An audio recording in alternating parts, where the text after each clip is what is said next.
Alright, here we have some Crescendo audio murder mat. Going to put it on my freaking sunroof because, as you know, my 18s broke the sunroof cover off. You know, it broke the sunroof cover, and I had to like pull it out because it was like dangling down. So, yep. And the sun was like killing me. Some more right here to go. I don't know where I'm putting this at, to be honest with you. I got it at a like very good price. So I have no idea where I'm putting that at. But oh, my doors need a layer anyway. So I could put the extra mats on my doors.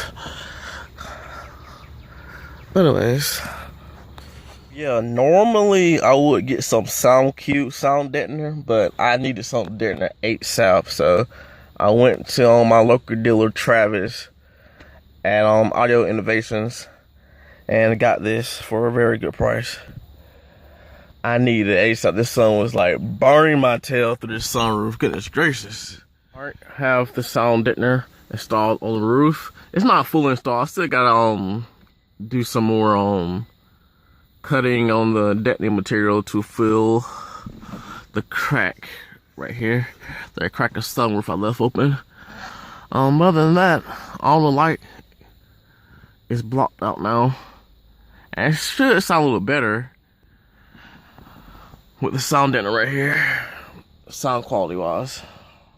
I am so mad about this box right now because, well, I'm not mad at the box. I'm mad at the person who's supposed to be making my decal for the box. It's supposed to be a custom decal that goes across the front of the box. It's gonna make the whole box like pop off.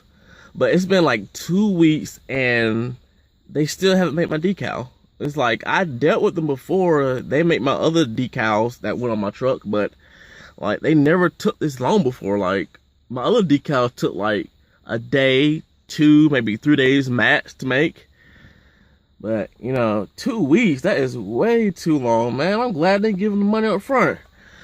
I'm about to order from someone else, to be honest with you. But anyways, other than that, I'm ordering some Team Bit ports for the box. Finally, it's been a long time. I've been saying I was gonna order them ports, but now I'm finally ordering the ports. The ports gonna really make the box pop off too. It's gonna make the box look very pretty once those ports are in the front. And then after that, I'll give y'all like a whole box reveal after I have the ports and the custom decal. If that decal is ever made, I'm gonna go online and get that decal made, man. Bump that, man. I ain't waiting no more freaking weeks for that decal to be made. I'm ready for it now. Anyways, I'll catch y'all next time. Peace.